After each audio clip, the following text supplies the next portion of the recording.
Absolutely, we are recording. Okay. And so we have come together today to talk a bit about the activities this month and the importance of this day for refresher and for information for people who may be presenting sermons or reflections on the relationship and the work of the United Church in reconciliation and in right relations. And so this is a bit of an update on that, and it's a bit of a second look for people to consider as they're beginning their time with the events this month. And so each Sunday we have a heritage series going on that everyone is welcome to attend.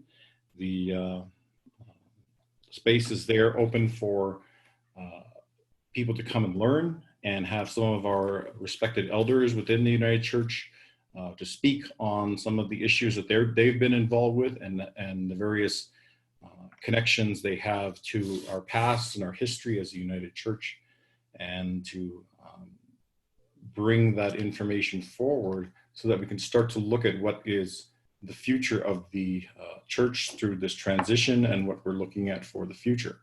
So that's heavily involved with a lot of the documentation and a lot of the policy moves that the United Church has made over the past almost 5-6 years now, and continuing on from the other work that had happened decades and subsequent times before.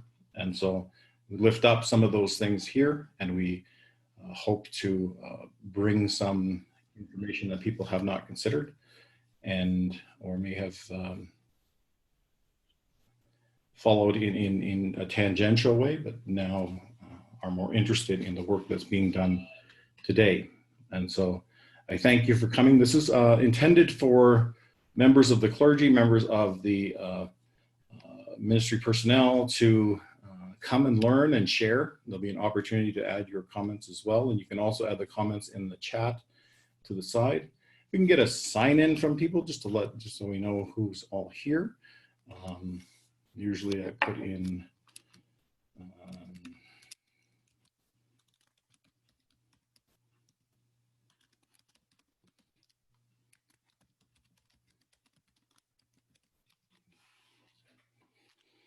and so, as we always do in our gatherings, we always begin with a prayer.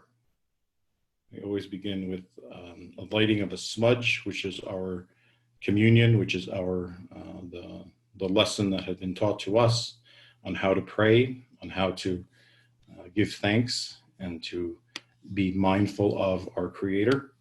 And from these smudges, we take the sacred plants that we use to send messages to the Creator. We use these plants to convey our prayers and to convey our healing. And so as we do this, we remember that there are many traditions for people that have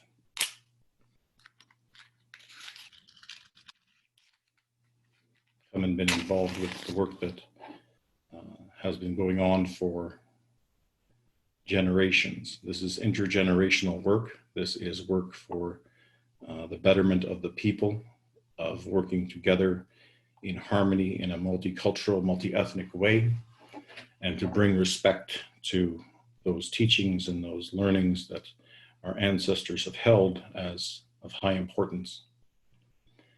And so let us pray. Yeah. Creator God, we give thanks. Okay, thanks. For the blessing of this day. We remember those in our prayers that need our assistance, that need our guidance. We remember the blessing that we have been given freely. We task ourselves to return our gifts in kind. We remember those who struggle, those who live under internal injustice, experiencing inequality of access to resources, employment, and the promise of a good life in this land. We remember those who have been given up hope, those who are dying, those who suffer through this disease of the pandemic at this time. We remember those who all all those who suffer with want, not feeling good enough or having enough. We pray for those most of all to look inside to see that we have all been given what we need, that what we are really seeking is our purpose. For all these things, we embrace hope, embrace justice, embrace love, embrace compassion. And as your Son Jesus did when he roamed among us, we seek to live out our lives in that promise of hope, which is yours to imbue into our hearts and course through our bodies in times of need. We pray that we might seek solutions and banish despair and give hope to others. This we pray in Jesus' name. Amen. And so as we begin our session here, once again, for those that just arrived, there's a sign-in sheet at the side. We have 24 people now. That's great. And we will begin with a short presentation. The way I've structured this is I will do a couple of minutes with the PowerPoint. John is here to add some additional points for the information, and we will conclude with some question time after the presentation. And so we're hoping to take an hour, maybe a little bit. I haven't really blocked myself off to an hour here, but if you have to go, that's fine. We will provide the link later. And there is a short video that we did for Indigenous Day, explaining about the origin of the date and why it is the way it is. And so we will pass along that video that you can show in your services on the June 21st. If you feel, we will provide the link to that, and you can link to that as you are able.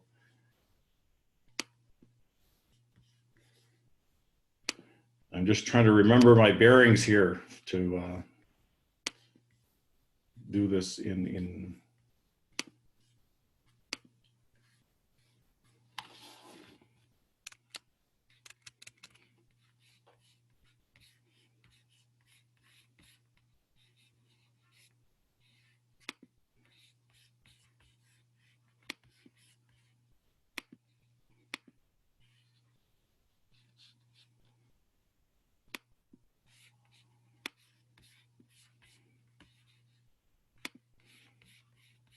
well, that's why I didn't have the right screen up. So here I'm going to be sharing the screen. For those of you that have lower bandwidth, you can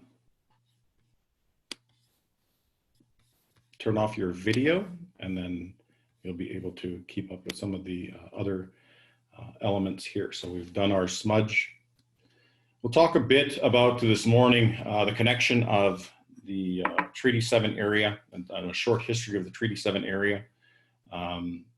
This is an important connection for the United Church, because the United Church was the first, through the Methodist Church, the first church to come to Southern Alberta, and built the first church at Morley in the 1875. And so the connection of Christianity and the church is the first instance of it is in Morley.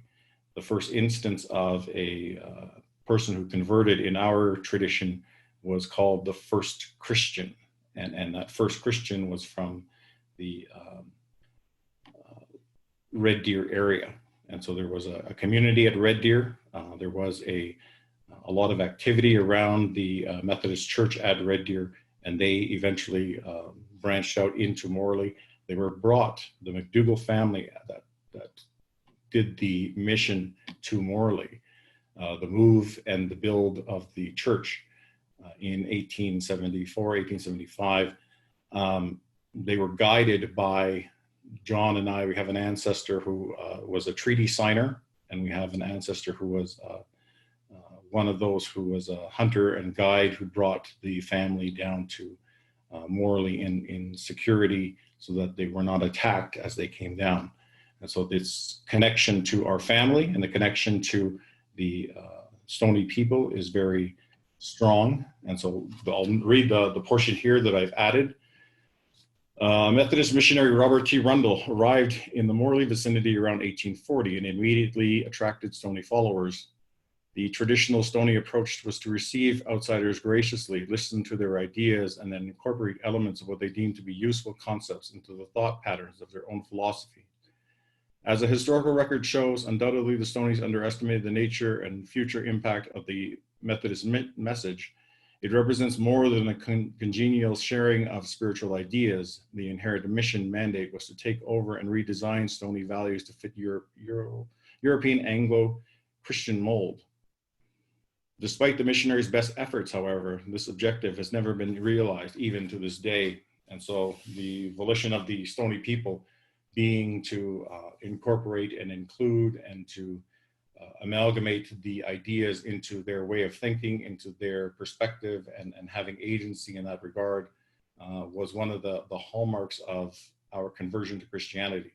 And so even today, with the work of Henry Byrd Steinhauer, who came after Robert Rundle in that time, he was able to more or less capitalize on that idea by including an Indigenous perspective that opens up the possibility of a kinder, more benevolent Christianity. And so when he came to Morley, the story is that he presented the teachings of the Bible, he presented the scriptures, he presented the songs, and he shared those with the people. And he only told them of the Bible that this is a good book. This will help you. This will help you to help guide and heal your people. And so he left that offering of an ability to take on what they wanted from these teachings. And that became the foundation of Indigenous theology for our area. And that's very unique to the connection that the early missionaries had to other areas, because it wasn't always the same. In some areas for the east and for the plains area, there was a prescriptive and dominating approach where the missionaries would try to enforce Christian beliefs, because they believed all the people there were heathens. All the people there were not thinking in their right mind and needed to be converted to Christianity in order to ascribe to beliefs and bring them into civilization. The other aspect of that is this idea of Rundle, which came in and said, the people have a way of doing things, and the people have a belief and understanding, and here's what we believe. And they took it on themselves. So there was a lot of personal attachment to those beliefs and how they played out into our narrative as a nation. In this, I thought this was important for the next section to understand that. When it becomes possible under certain circumstances to access information about aspects of traditional Stoney values through the courtesy of recognized spokespeople, one quickly gets the impression of a strong reverence for the past. Stoney elders speak respectfully of their past society where spirituality was tantamount. As a very traditional people, the old Stoney way was to view the universe as peopled with spirits, approved by the Great Spirit who could offer aid to its occupants. Since they have also regarded themselves as Christian for the past century, the tribe has adopted Christian stories into their own mythology. Early in the century, they were described by missionaries as a Christian and peaceful tribe. And even today, the United Church of Canada is most commonly recognized form of organized religion on the Stoney Reserve at Morley, Alberta. And so there's this symbiotic fit. And with that fit, the teachings and understandings enhance the way that the Stoneys operate had it operated anyway. And so one of the connections that I always draw to this is that the stories of the missionaries that came through, the very first missionaries, Henry Kelsey in the 1600s, late 1600s, and others, Anthony Henday, who came through, and David Thompson and others that traveled through the area, were always greeted by Stoneys. And when they went through the mountains, they were always guided by the Stoney people. They were taught how to survive through those areas. They were given gifts and names, and they were set to the other side and released into their own path. And so there was this tradition around the Stony ethic that said that we must help the stranger. We must work and learn in and among God's creation to find a balance between what we know and what we can learn. And so that's a very unique idea around the Stony theology and how we interpret our place within the world, because it is a collaborative space. It is a space of co-creating with the Christian newcomers, with the people that have come in, and even today, even as we progressed. So as we progressed into things like Stonies have a lot of oil and gas, and they had John worked a lot with the oil and gas industry. And we have a power plant called the, what is the name of the plant, John, that was there since the 1920s. And that relationship has been one of the longest undisturbed developments in southern Alberta. And Stonies had one of the first wells drilled on their area in 1929. And there's a picture of chiefs receiving royalties from that. And so there's this understanding and ability to open up lands, to open up ideas, open up to new technologies, open up to new perspectives. And that is the foundation, that's a foundational belief in and among the Stony leadership that guides the people into oneness with creation around them. Before I touch on Indigenous Day, I just want to recognize that we are within the boundary here in southern Alberta of Treaty 7. We're also, as Chris points out, areas of Treaty 4 and Treaty 6 in Musquechees. And so they signed a different treaty from the Treaty 7 area down here in Calgary, in the Blackfoot Confederacy. We have the Tsuut'ina people who are related to the Dene people of the north. And we have the Stony people who are amongst the Sioux and the Assiniboine people. So 3 different major groups, 3 different major languages. And so those groups all have a different history coming into this. The Stony have a strong connection to the Methodist Church, to the United Church, and that Protestant side as the first missionaries that came through, and the connections that were made there. And so the Stony people have the first oldest church that was built in 1924, and before that in 1875. And then the continuation of that into other areas. So when the colonization started happening, that's when you started to get more of the Catholic influence, the Anglican influence, and the changing demographics, the changing politics around the First Nation reserves and the access to lands. And so a lot of the people were divested of those lands because they were sent into residential schools, and they were sent into areas where they were limited in their access to their traditional land. So they could not go into broader areas as they would used to do. And a lot of the buffalo were killed for the starvation of the people in order to keep them into a small area. And so as the history progressed, the connection of these different siloed reserves comes up. And so that is almost preyed upon by the way that the residential school system worked to reinforce assimilation, reinforce isolation of people and groups, and to then indoctrinate. And so because of the way that the Stonies were approached through Christianity, and because of their belief in learning from others and working together, that became a foundation that we were able to maintain a sense of identity, a sense of culture, and a sense of language that continued right up until the 1970s, 1980s, until you have mass media downgrading the language and downgrading the connections to culture because of this inundation with the outside coming in. I think, John, if you wanted to add anything for the beginning here for this the treaty component.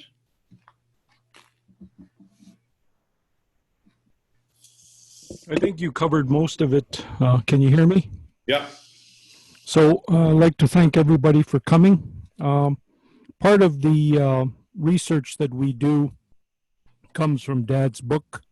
So those of you who have not obtained a copy, it's a good background for looking at treaty and looking at the issues of healing and the Ecumenical Conference. So I think those are important contexts today.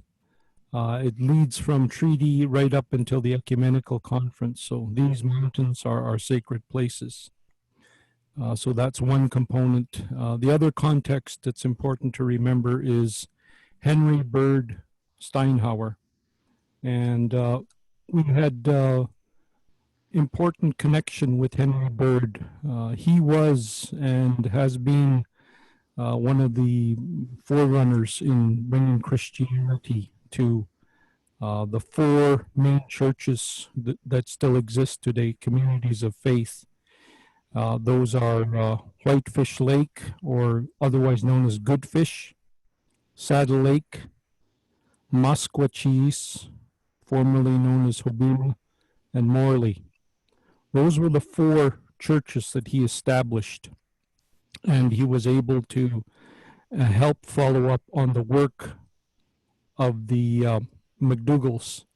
And so one of the books that we use as well for that is written by the Reverend James Ernest Nix. And there's a picture of James Ernest Nix and Dad in 1963 with Dad's ordination at the Jubilee Auditorium in 1963. So from that book, which talks about the history, talks about Henry Byrd Steinhauer, and talks about the work that he did leading the interpretation. So I'm just going to read a short version here from page 27 of Mission Among the Buffalo. And that's James Ernest Nix. And he was, for those of you who don't know, he was a minister at Hillhurst. So our family goes back a long time with Hillhurst United Church. And this is the reading from Ernest Nick's book. I quote, "During some hymns sung by the missionaries and Christian Indians, the crowd gathered. Then Mr. Steinhauer led in prayer, and George McDougall assisted. By that Prince of Interpreters, Peter Erasmus, who gave the address. It is doubtful whether the McDougall sermons were ever written, but at least this key address, which may be taken as typical of many, was reported by his son John, and may be best be read in John's own account. Then they had the sharing of one of the chiefs, Maskapatoon, to share the word and reflection. So it's a real good read, having the background of Dad's book and then James Ernest Nick's book. That gives you some context of what the interaction was and the history of the church and how deep it is within the United Church, Methodist and United Church of Canada. I could go on for days, but I won't. So those are some materials. Oh, so okay. So and first, I want to touch on the next point here, which is the Indigenous Day of Prayer. One of the points around that I think that is important is the paper written about Bob Thomas, who was a Cherokee who was heavily involved with the ecumenical movement. He was an anthropologist and wrote, there was a paper written in 1996 delivered by John A. Mackenzie, the Archdeacon of Caledonia. And he notes that of the Indian Ecumenical Conference movement that became part of the work of Bob Thomas and others. Ian McKenzie was one of them, that they worked to build in the first ecumenical conference in Crow-Agency, and then moved to Morley in 1971. And at that first gathering, the elders of that grouping put forward a proposition to have the Indigenous Day of Prayer, the Indian Day of Prayer, recognized as something that was necessary, something that was needed. And so what he says about that, what John McKenzie talks about in that, is that one of the goals of the conference was to petition governments to make the June 21st, the Indian Day of Prayer. The following excerpts are from the letter from Bob to Mrs. Ladona Harris in May 15, 1971, indicate some development of Bob Thomas's perspective now that the two conferences have been completed.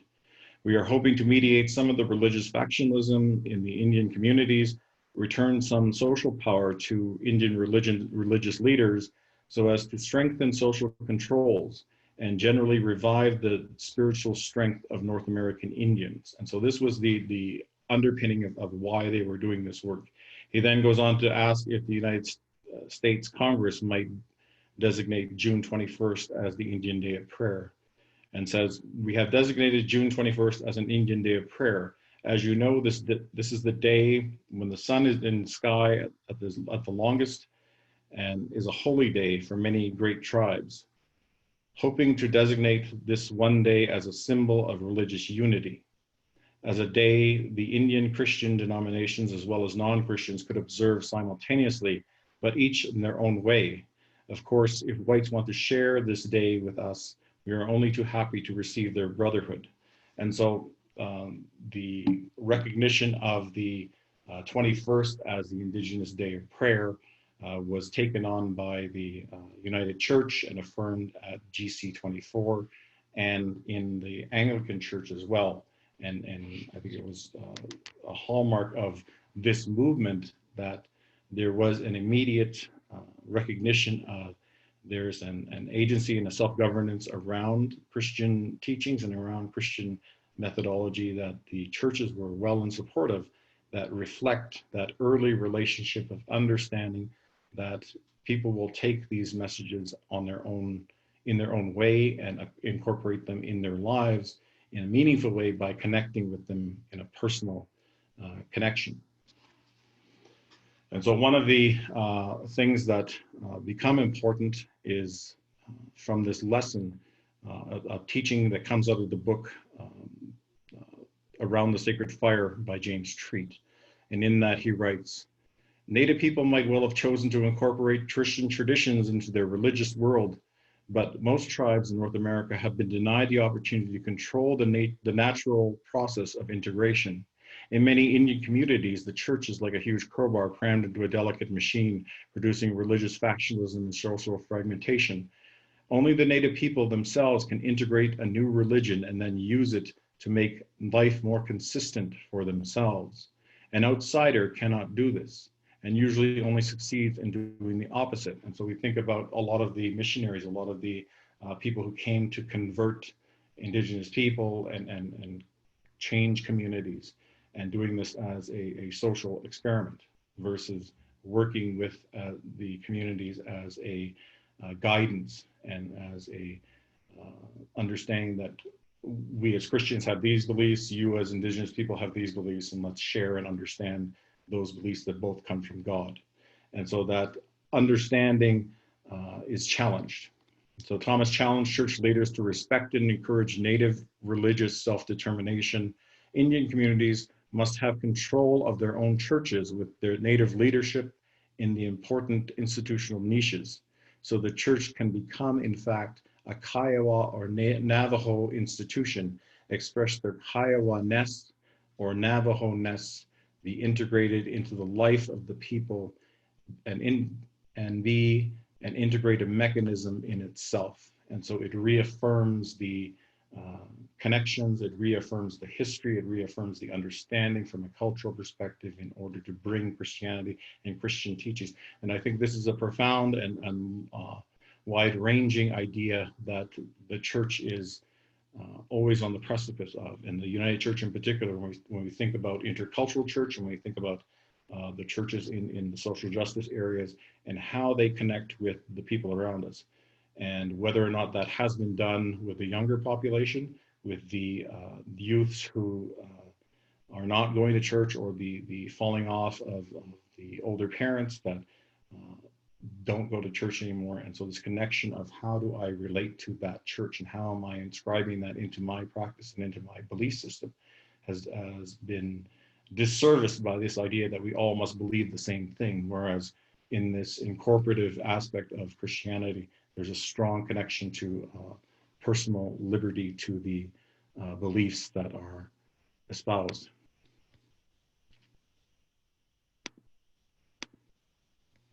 And so 2 points here from Bob Thomas, and it talks about Bob Thomas taking the floor. This is from the James Treat book, Around the Sacred Fire. He says, at one point, Bob Thomas took to the floor to discuss the idea of declaring an Indian Day of Prayer. The steering committee was recommending that June 21st be set aside as a holy day, as a day of prayer and fasting to all Indians everywhere. A day that we could think about when we could think about our place in the universe and what we're supposed to do to carry on what we're told our people have told us. Tribal communities, partnerships with this land, and the whole spiritual world that's part of it. We know that we are out of kilter now, Thomas said. A transnational commemoration might help to help them get things back in balance again, a way to use it the way it used to be. And so this connection between the larger story of Indigenous theology, Indigenous Christianity, and how that is inscribed in not only the customs and traditions of religious practice for Christian side of it, but also from the Indigenous side of it. And so the respect for the pipe, respect for the sweat lodge, respect for the Sundance, and how those can be also manifestations of that rite of worship that we occur in our communities.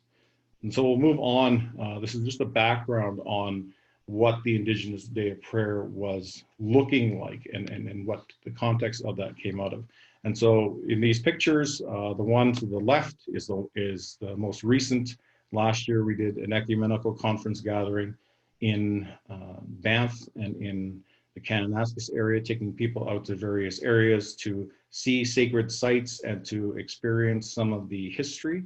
So this is an area just outside of Banff where they used to have the traditional Banff Indian Days. And so for from the 1800s or late 1800s into 1900s, the Stoney people would gather and they would be part of that tourist attraction that was bringing a lot of people from Europe here. And they would work with the community and to show some of the dances. So what they would do, they would come in a procession, they would do different horse exercises and racings, and they would do a parade. And then, so all the elements there, exactly what they took and transposed into the Calgary Stampede. And so there's a strong connection between what the Banff Indian Days were and what the Stampede looks like today.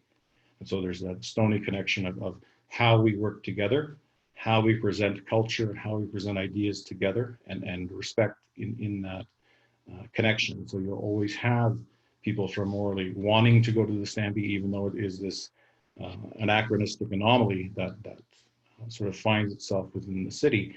There's a strong cultural connection to why it exists and why it's important to our Indigenous people, to our family. And so the second picture there is a picture of, it was in 1996 when they did a revival of the World Indigenous Peoples Education Conference. And this was the place where they did the Ecumenical Conference. So this is the context in which it would have looked like. I didn't get a picture of what the actual conference looked like. And so we would have hundreds of teepees up. We would have an arbor. We would have areas where people would meet every day. We would have a cookhouse where our mom would help us to, would force us to take part and to help feed the people. So that was our history going into this, and the connections that we had to those relationships. So I pressed on this button, but this is important here. This is just the context around why we have the Indigenous History Month and the Indigenous Day of Prayer. This is the advocacy that went on. This is the story behind Indigenous History Month. And so at the beginning, in 1971, as we talked about, there was the Indian Ecumenical Conference bringing forth the idea of the Day of Prayer in a resolution from the elders. At that same time, at the bottom there, you see GC 24, the Day of Prayer in 1971 was adopted. And then we progress on. As these things are developing, we see a number of events happening. At the top line is all of the commemorative days that it's slowly gaining traction within the culture. Below that is the activity that's happening in terms of lawsuits and in terms of advocacy in different legislatures. And then at the bottom is the United Church response.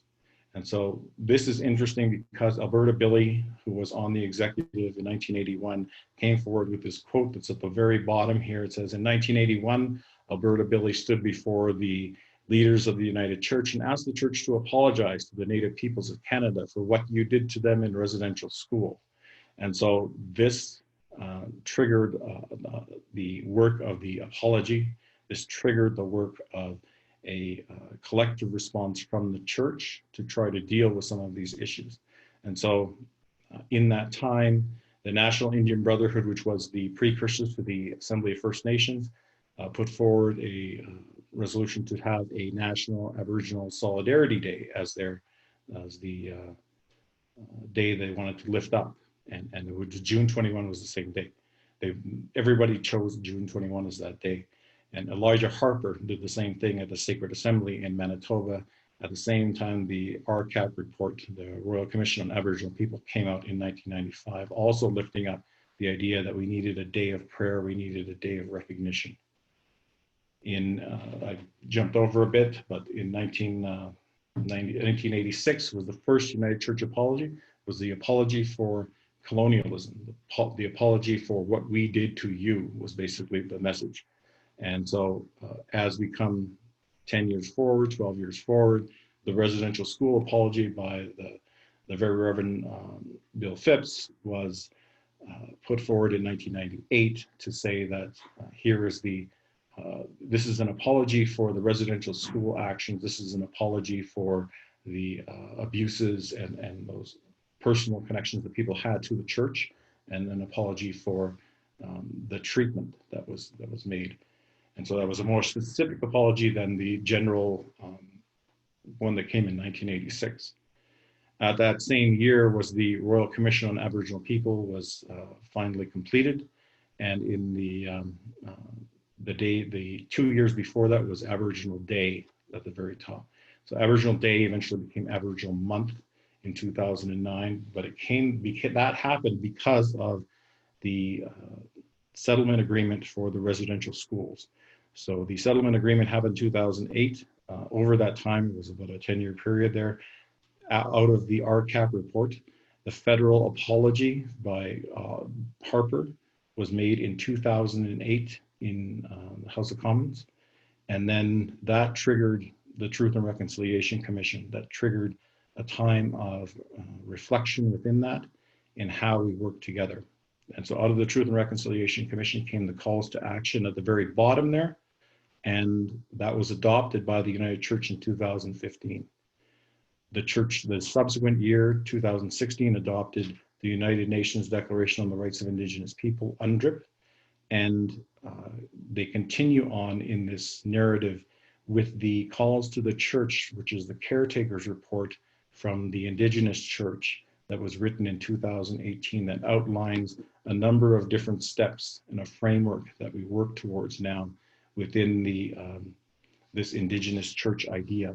And so one of those primary points is what we said at the national gathering this past July last year.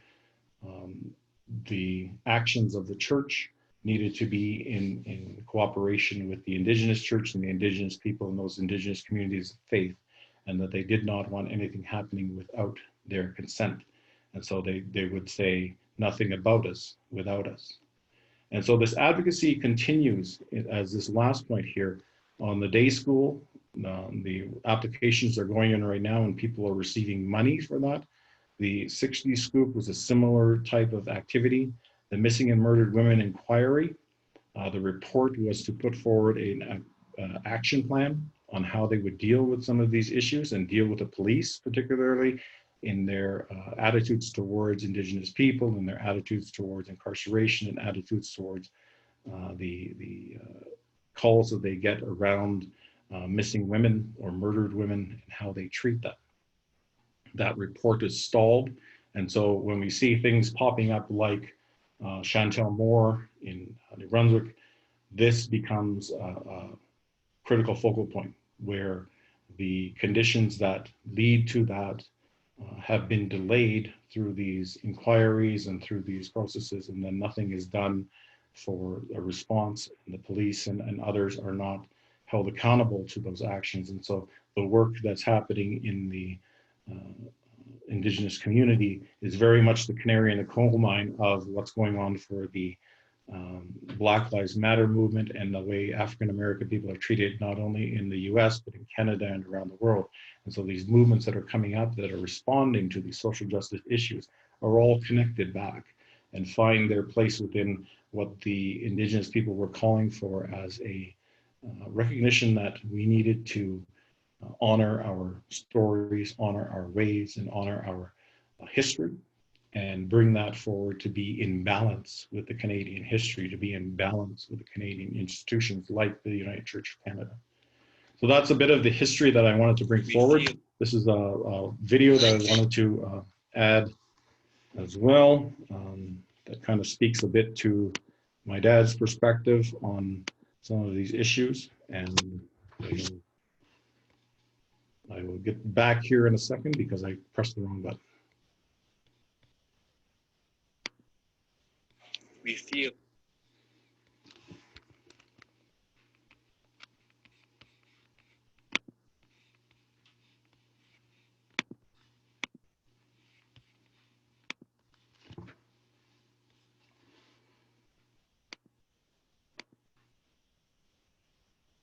that the Creator has given us a mission and a message, and perhaps this kind of a message is needed in our time when there is so much violence, so much destructive forces in our society. There's so many strikes where we talk about pollution and water pollution, air pollution, and so on. And unless you live in harmony and in accordance with the law of the Creator, it's going to be very difficult to not pollute, to not destroy the environment. You know, we feel that we have to come together and make this message known abroad before it is too late. Before it is too late, I feel that we have to start teaching our way of life, our philosophy, and our religion. A young Lutheran theological student has spent her summers working with Indian young people in Kenora. Now in her second year of theology at Saskatoon, Ruth Blazer sees white society learning from natives.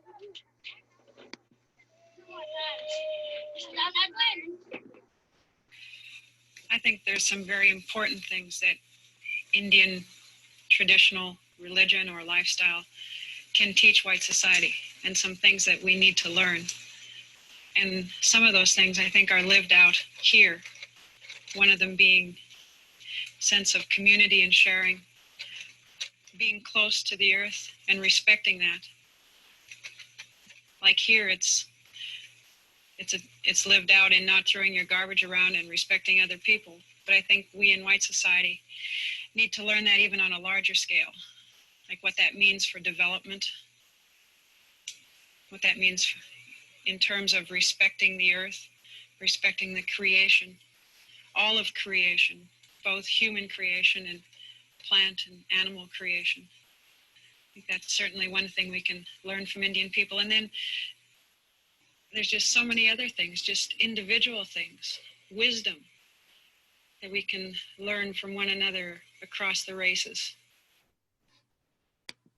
I think the importance of this ecumenical conference will never even really be ascertained. But I think it is important for Indian people to have an arena where they can voice their particular opinion. I think these kinds of conferences must be held, but I think they must be held a little bit more often, because the exposure factor of this kind of conference is most important for our Native American young people, as well as our Native American elders. I believe that there is much searching for this particular kind of knowledge, for this particular kind of persuasion by our young people. They're casting about for their own identity, for their own religious direction, for their own spiritual development. And I think we can't do enough to encourage and even participate in these kinds of things. The conference was about identity, but not just for the young. An Anglican priest said, "I love my Lord, my church, my people. All my life I do this, but I never learned to be an Indian till I came to Morley. I smoke the pipe now, and I am not pagan." At Morley, Andrew Henneque, priest and Christian, a Cree, became an Indian. He was 68. We know there is no turning back the clock. However, there is a way to examine the values we live by, to search, to complete the circle, to be whole. To be one with creation is a quest that white society might well undertake and be guided by our Indian brothers and sisters. Roy Bonesteel for Man Alive.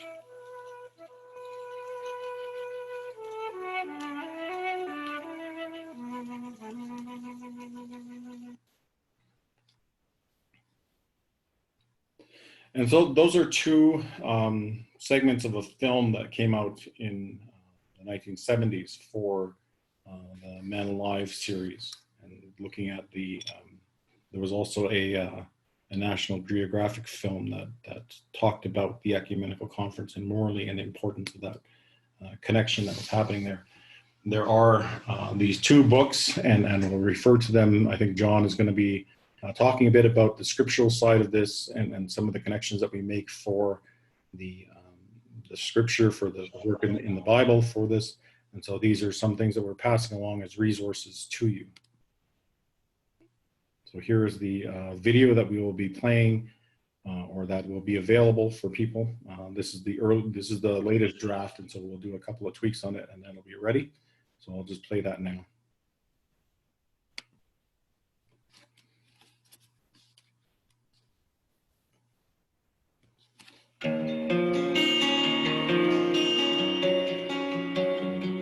Today we celebrate Indigenous Peoples Day. This is a historic day for the Treaty 7 area. The day was first introduced by the Stoney people in Morley in 1971. On this day, the elders of the Ecumenical Conference in Morley advocated for a day of prayer for Indigenous people. They did this so that we could honor and remember our heritage, our people, and our stories. There is continuing struggle for missing and murdered women. There is continuing struggle for those who feel the effects of residential school. There is continuing struggle for those who grew up in a system of need, in a system of want, who are struggling today to find work, struggling today to find a place in Canadian society. We hope that in some small part, we can do our best to reach out to those community members, to those in need, to help and to be of service as a church body looking to do good in the world. Let us remember that we have gifts to give and that we can share in a future that brings us all together.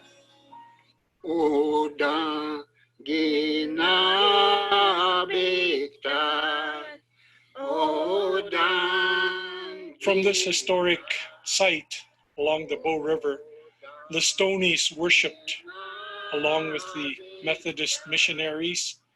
And this mission evolved into the United Church.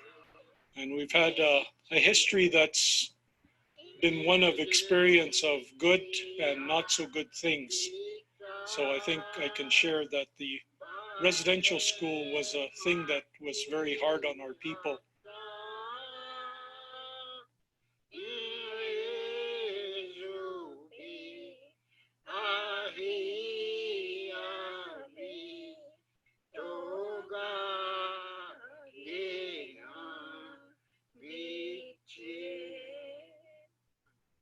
Today we're part of the reconciliation movement. And when I say that, the church was not aware of things like the treaties. Today we pay homage to the land acknowledgement, and we acknowledge we're in Treaty 7 territory, of which my family signed the treaties in 1877. We were witness to the apology in 1986 by the United Church. We've seen the 2008 apology by the Harper government and the residential school settlement. Since that time, it's been very dynamic. A lot of the changes in attitude in society that have taken place. This includes the release of the Truth and Reconciliation Report, and also the acceptance of the United Nations Declaration on the Rights of Indigenous People in 2016 by the United Church of Canada. There are many ways to live out your reconciliation story. You can write your member of parliament about the action plan for missing and murdered Indigenous women and girls that has been delayed. You can help someone write out their day school application. You can read the caretaker's report and the calls of the church. You can learn more about your treaty in your area. You can invite your community of faith to record their stories of Indigenous outreach. And you can read the TRC calls to action, the articles of UNDRIP. You can create a heart garden. You can have a watch party on an Indigenous issue and join in a conversation on Zoom. There are also ways to inform yourself to do the work of reconciliation, to reach out to your local friendship center or Indigenous church to assist with a food drive or children's clothing or school supplies. There's a lot of history to remember.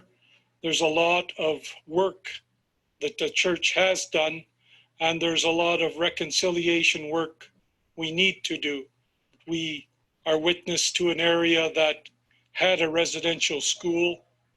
I myself am a day school survivor, and I wanted to share that even though the history and the abuse has been hard to take and understand, we're working through reconciliation.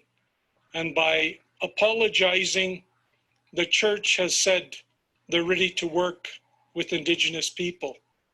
And by the country apologizing in 2008, there are opportunities to come together between Indigenous and non-Indigenous people. And further to that, I would say that our calls to action reside inside the Truth and Reconciliation Report, and also the articles of the United Nations Declaration on the Rights of Indigenous People. So these form the framework for all denominations of churches to move forward and to work and to remember the history of the Indigenous people of this Turtle Island. And I hope you are able to find your place in history and to learn from it and share with one another. I give thanks for the opportunity to continue my traditional studies. I'm a pipe holder. I am a Sundance person. I am a Sweat Lodge person. And I am also about to be ordained clergy in the United Church of Canada. So with all these gifts I share with you, and I hope you will dialogue and begin relationships that are positive with Indigenous people in your area. Learn the history, learn the language, and learn how to relate to one another. Wakanejin, o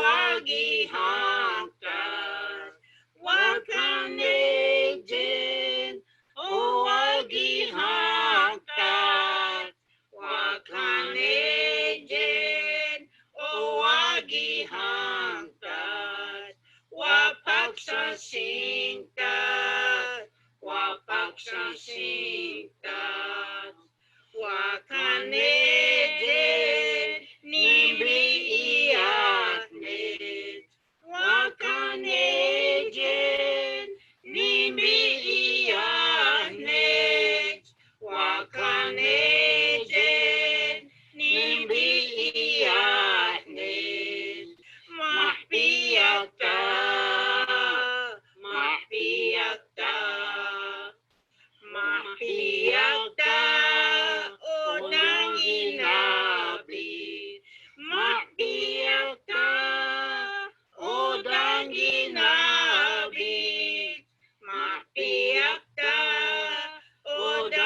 And so that was the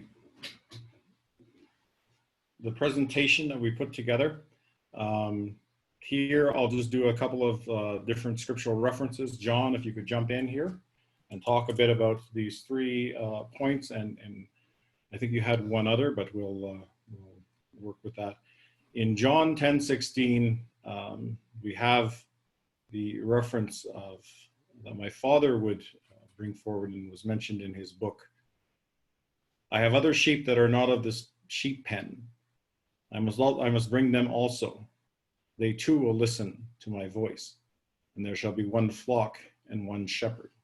And so this idea that the Indigenous people are one of those that hear the call of Christ, that hear that voice, that are responding to that, and that they are children of God, and that they are part of this humanity, is an opening space to allow for the different belief systems, the different ways of understanding, the different ways of incorporating our traditions within a Christian framework, and how we understand what God has given us, what the Creator has provided to us in terms of our teachings, and in terms of those gifts that we carry from one generation to another, and that in those connections there is a biblical foundation. And so that's one of the ones. John, if you wanted to talk about this one with Corinthians 1:12 and the Yes, thank you very much. Yeah. What we're trying to offer is some scriptural references, some of the scriptures that... You can also mention who said it. Yeah. So at this time, we had many teachings from Sandy Soto and Adrian Jacobs, who's the keeper of the Learning Circle, had shared that when he was doing ministering to the people, that we need to consider the gifts. Some people and the congregations, they want to do bake sales. Others have a gift for gathering clothes or food. Others want to minister in other different ways, through helping to count the money or gather offering and these things. So what Adrian shared with our student population at Sandy Soto was that use 1 Corinthians 12 to identify the gifts of your congregations, the gifts of your sheep, as you will, and empower them. So we did this analysis and we did this visioning with Region 3. And so I'm happy to say with Chinook Winds, I made this proposal and suggestion. And so they've taken that up in Region 3. They said, we're going to use 1 Corinthians 12. We're going to look at the gifts that congregations and our people have within the church, and we're going to empower those people. So I think it's really important to use that as guidance. And so I think one of the important points is that line in verse 12 that says, just as a body, though one has many parts, but all its many parts form one body, so it is with Christ. And that's kind of the teaching around bringing each individual aspect to the larger picture. It's part of the way that we operate within community as well, within Indigenous communities. There will be a transition of a medicine person or a healer that passes on their gifts to the next person, so that they each perform a role and they're each integral part. So when you have things like the Sundance coming together, there are people who gather this particular medicine. There are people that chop this tree. There are people that go and hunt for this food. And so each one has a particular role, and it really brings the community all together in these gifts that they bring, and to honor that in a collective way. I think Tony's right with that, especially in the traditional sense. We have, if you will, we have guilds within society of our tribe. And so when there's a funeral, there are certain families that will just prepare food, and they come and bring that food to the deceased's family.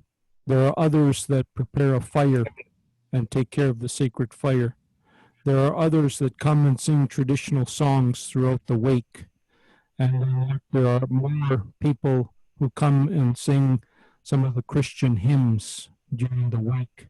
So it's very interactive, and there's not one person or one group that is charged to do everything, but there's multiple actors. And so this is how we live out the gifts from 1 Corinthians in tribal society. It just so happens that this was the instruction of the Creator, and Creator said to us, you will do this in remembrance of me. So very much like a sacrament. And so the next one is Romans 12. And if you want to talk a bit about that. This derives from a video that we did interview from McDougall United. And Tony had brought up Cecil Corbett. Dr. Cecil Corbett was the past director of Cook Christian Theology School in Phoenix, Arizona. And at the time when Native students were trying to get education and move forward in Canada, if they became educated, they would lose their status. So my dad would have lost his treaty status. He would have lost all his rights. He would not have been able to live or vote on reserve. He would have been enfranchised and lost everything. So there was a United Church minister that identified a school in the United States where Dad could go get educated and not lose all his rights. So Cecil Corbett was central in helping those to understand gaining education, gaining a Christian teaching and Christian lifestyle, and also a Christian career in the church.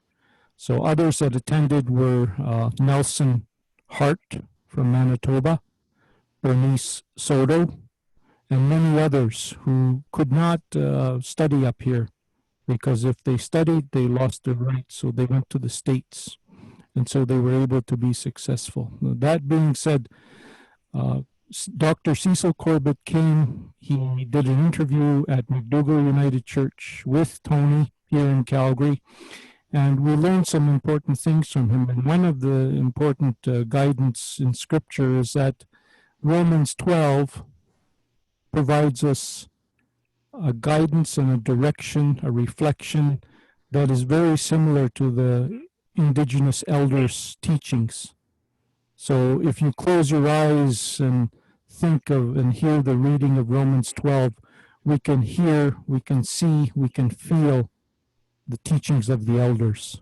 So that was another scriptural reference that we wanted to share with you for those who are wanting to share some scripture and insight and to encourage those on Indigenous theological pursuit.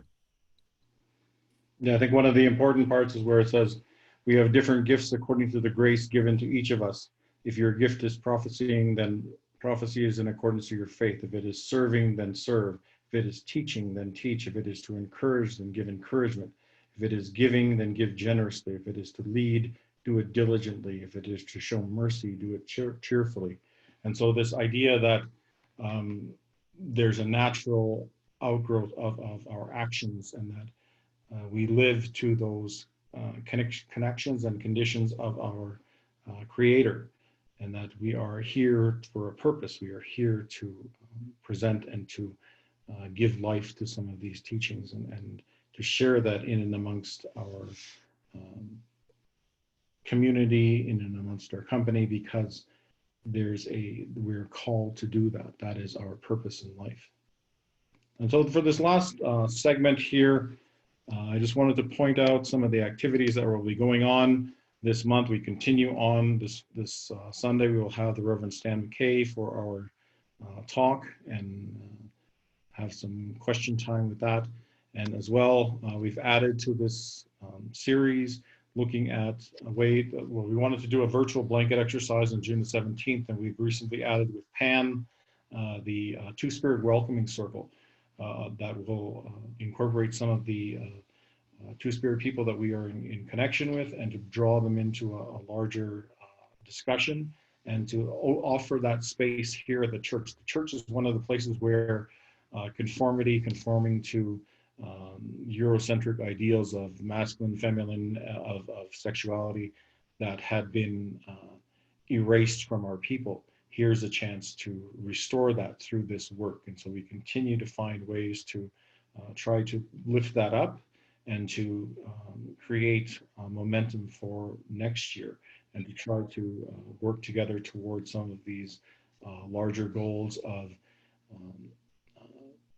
being affirming and being in a mode of reconciliation, and being understanding of anti-racist and anti-hate around groups. And so we need to also present that perspective and to be in like mind for that. I think that's the end of what I had. John, if you had anything to add, and then if we had any questions, one or two we could take, and then I think what I would like, I think, first of all, I want to thank McDougall United, Hillhurst United, and also the Region 3 Chinook Winds for providing resources so that Tony can do a lot of this work, and work with many of you who are online to compile all the work that has been done, and to provide a plan to go forward. I think in the context of all these teachings and history, we have to remember that there were ceremonies that were outlawed in the 1800s, just around the time of treaty. Ceremonies like the potlatch were outlawed, and the grass dance were outlawed. And so it was only recently when they got the right to vote, so that came in 71, that the first instance when people gathered in 1971 was to have a day of prayer. So I think that's significant. The first thing that we want to do as Indigenous people from the United States and Canada was we're going to call for a day of prayer. And so that's something that we have a proud history with the United Church. We supported that as a church. So I think that's something to remember, that's something to advocate, and it's in line and in keeping with Vine Deloria's work. He's talked about the work of the church and for this land, and he's a harsh critic, but he said the churches are the best advocates. The churches are the best advocates for Indigenous rights. So I think we have to remember that statement, and we have to look at how we come to the realization of all these reports that are taking place, and what are we going to do as a church? If we think of the apology and the government apology, the initial response came from Edith Menlock in Goodfish, Saddle Lake. And she said to the apology in 1986, she said, "You can apologize, but we do not accept it." So what are our words? What are our actions? And we have to think of the guidance of that in terms of TRC, United Nations Declaration on the Rights of Indigenous People, and the Caretaker's Report. I think it calls us to be working with community and to begin validating the story and implementing the words and the actions. So that's some of the concepts and some of the things that I wanted to share, is that I'm glad that we're able to do this. It's a long time coming. I wish Dad was here to see this, because I think he would just be overwhelmed with what we're doing. So I thank all of you for listening.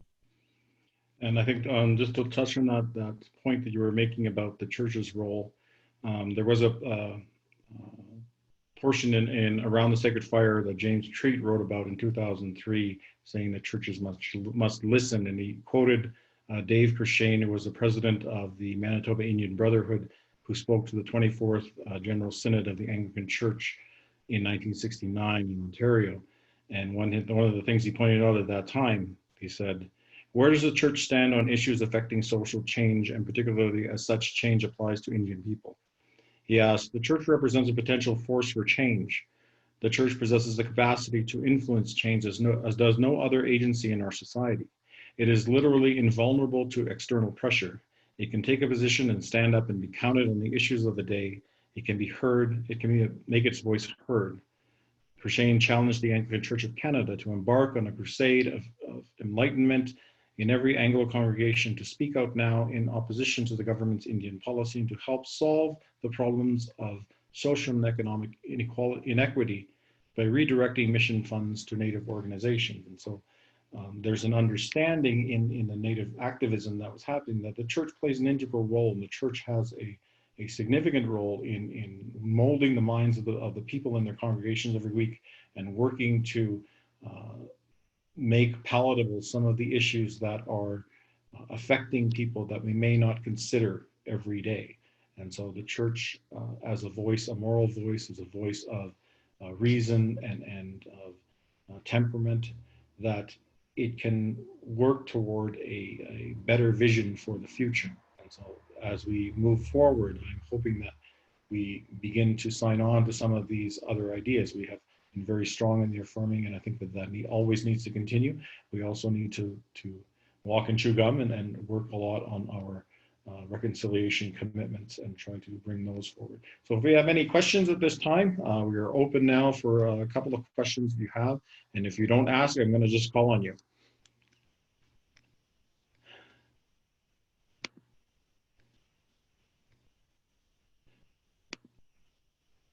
Trevor, you look like you have something to say.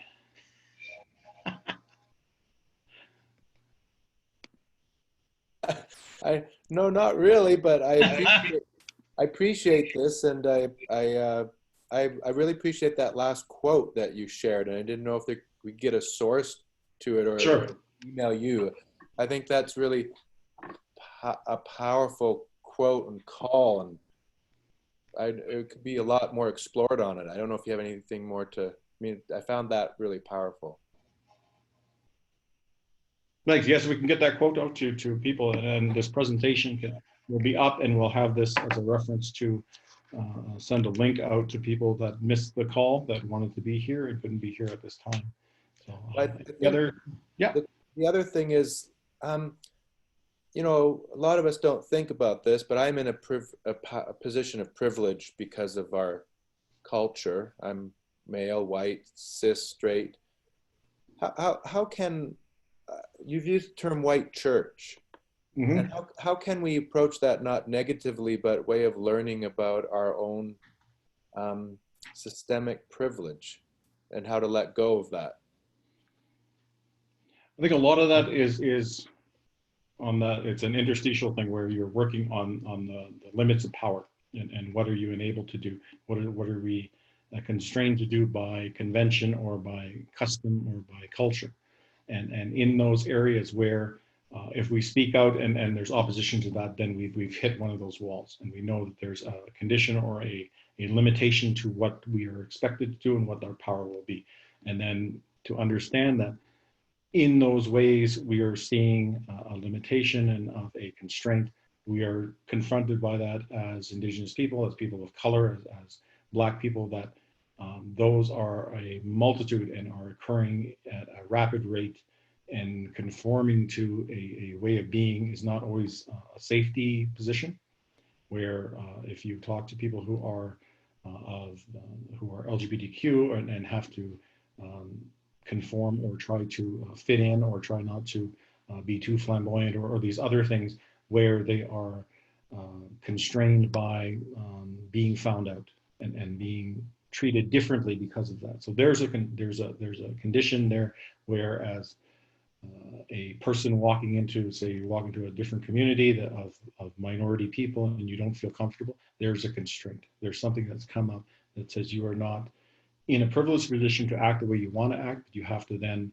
respond to the environment around you and try to figure out the lay of the land in order to be safe, in order to be to go about your day or go about your business.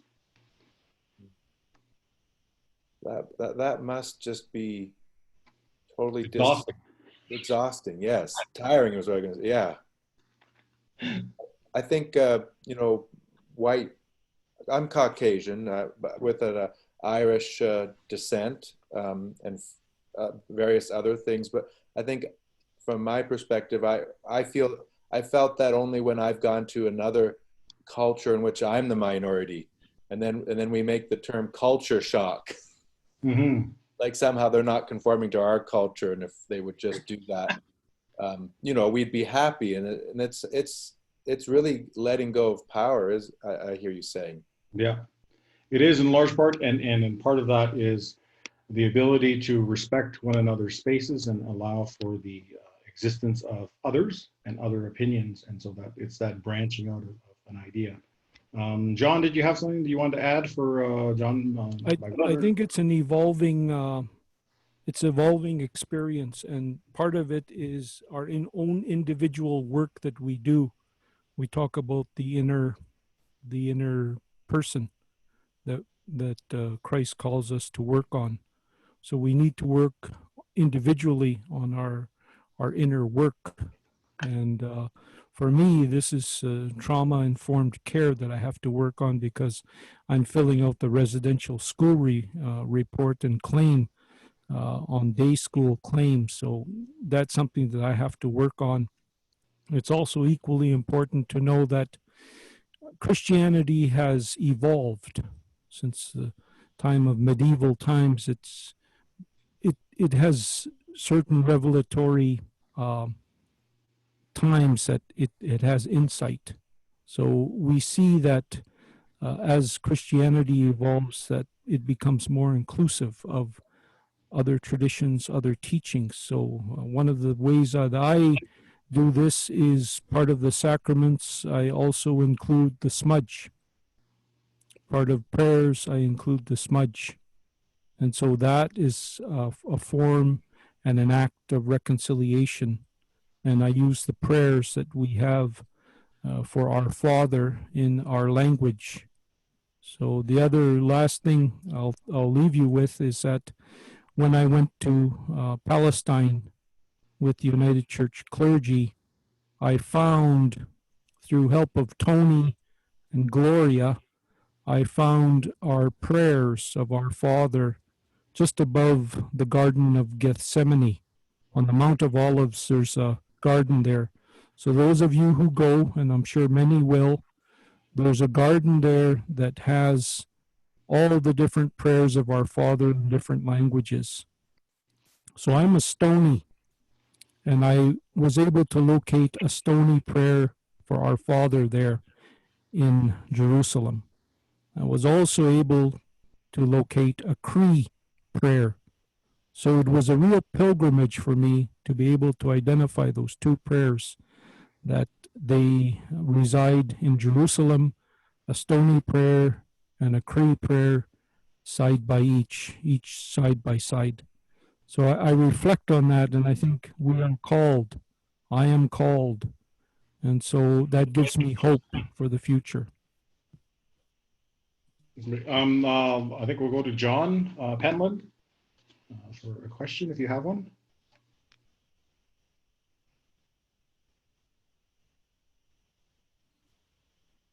I don't really have a question. I really appreciate this, but I'm curious about, maybe I don't understand this, so I'll confess this right off the top. Do you anticipate an acceptance of an apology? If so, when? To me, John, that would come from the grassroots. It comes from the people. And that will come over time, because we have to measure what is our words, what are our actions. And so in order to converse and dialogue on that, we need to be in relation. So in many aspects, our different churches are not in relation to Indigenous community. So we first need to begin building relation. And so that's connecting to Stony, it's connecting to Musquechees, it's connecting to the United Churches that exist within the Indigenous Church in the United Church of Canada. And then to begin to work on reconciliation models and methods. I think it's there. I think we need to focus because we've gotten caught up in our own priorities, so to speak, and it's fallen off the wayside. I think I'll just echo what John said in that if an apology is accepted, to me that means that the behavior has changed, that the world has changed, that the ability to speak freely, do as we will, and be in respect of each other, and be living into a new relationship, a new covenant. And so if that occurs, that is where we will not need the apologies. We will need to be mindful of those relationships, because that's what carries forward. That is the wholeness that is brought back as we think about those who are cast out of our communities, those that are cast out of our families, that are cast out of our larger economic systems, as we bring them back, as we provide that healing, as we provide that recognition of humanity in other people. That's where we begin to do the healing of the larger community, the healing of whole nations. And so as we move in that direction, and I think that is very possible because of the way that things have changed so much in our lifetime, in our past 10 years, 5 years, in the past 3 months, we can see that there are cruxes and impetuses for change that is necessary. And if we have the solutions, we can deploy those as we work through these issues. And if we can have this framework as a mindset that we need to do good to each other, that we need to follow these Christian teachings that are not merely limited to a particular church, but a foundation of Christ's message to be good to one another on earth, love each other, and be in support of one another, help to heal one another. We do this work because it is life-giving to us.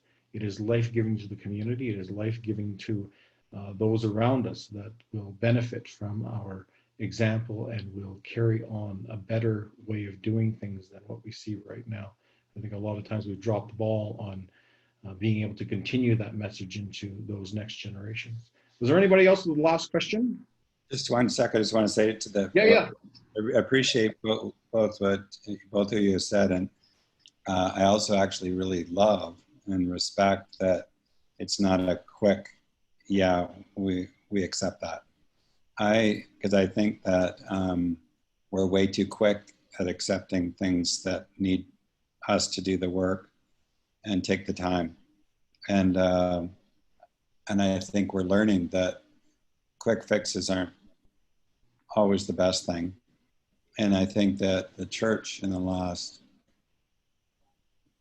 3 months will tell you that there's no way of going back to the way it was as we reconsider who we are as we move to the future. So I actually think that the time that's being taken is really valid and valuable and necessary. And I'm not about quick fix at all. So I appreciate the desire for recognition of work being done. So thanks for that, because I think time, we're realizing that we've changed a lot and time matters. And so I really respect that. John here again. For those who know the scripture, my discussion and I was asked something similar.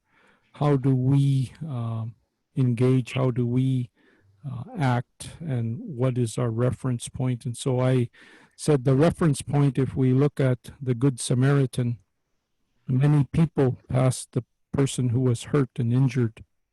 And the Good Samaritan went out of his way. He aided the person, he took care of the person, and he checked on the person. So we must emulate the Good Samaritan parable, that we're there for the long term, the long haul, and while others pass and give passing notice, we must be there for commitment. We must be there for understanding, and we must be there with love. I think for the ethical dilemmas last year, we talked to Dr.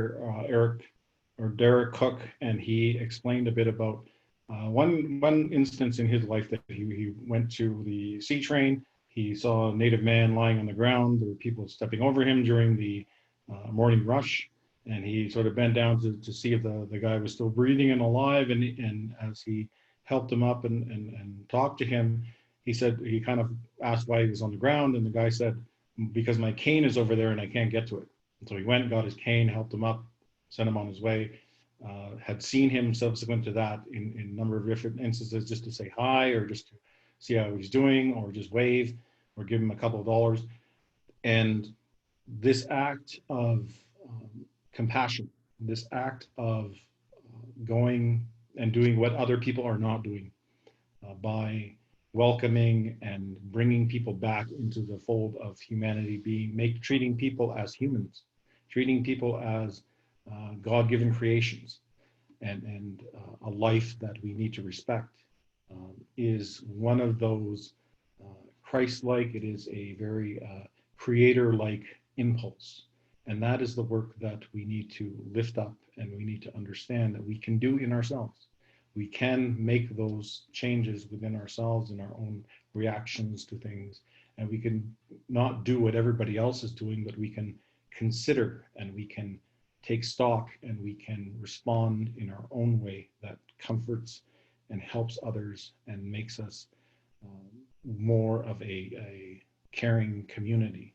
And so those are the messages that I like to leave people around the Good Samaritan story, because it's not about seeing the example and then trying to emulate the example. It's trying to be as caring and as mindful, and to carry that within you, that you are doing this good work because that's what we are called to do.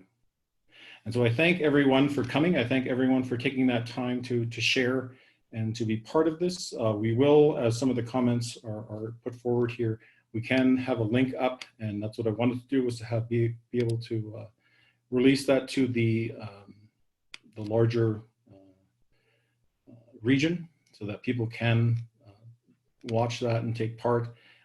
I think primarily my focus around this was to the clergy and to the people that could use it as a resource. And if there's any questions or comments, they can call me or talk to me, send me an email, and I'll respond to get some information back to them, and quotes and different references and things that they want to explore. So thank you for taking this time and being here. And we will continue on with our series of events, and hopefully you can take part, or encourage your congregations, your communities of faith to take part and to be present in those conversations. And as we move forward, to look at how we are doing right relations and how we are doing reconciliation work together, and being part of that community voice that is necessary for all of us to join in. So I think that we've got a few final statements there. And so thank you, everyone. And I think, John, if you can offer us a closing prayer, that would be helpful. I'll offer a closing prayer, a short reading from Dad's book, a closing prayer in Stony, and then I'll end with our Father, and you can all join me. At the Ecumenical Conference, we wrote and understood and received healing from a sacred fire. So there's a poem in Dad's book, and I'm going to read from that poem. This is our Indigenous theology. Along the sacred fire we walked and talked with our great Creator. By the sacred fire we heard living legends of long ago. Beside the sacred fire, we shared our stories and our dreams. Around the sacred fire, we stood tall and proud as one people. From the sacred fire, we felt the warmth and healing energy. In the sacred fire, we saw new hope for the ages to come. The sacred fire will always burn within us as we journey on. The sacred fire will always light our path as we blaze new trails. With the sacred fire, we will journey on to that final camp, a most beautiful place.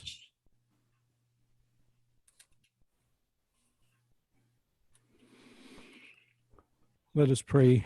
Aktuyabi o signo ka nagahais oda ne wahich to hoaste hisnishi yahibene o signo ka ne ne dauskamne oda ne wahich to hoaste o shimanga o signo ka o mangya o signo ka on chagizi town chazy Jesus Christ wincha borchize tachaga waka wahango wincha kiaze Wahachinizi nari higichiabichian nangaha is nangu hichia neo ichias inchinksize of Jesus Christ.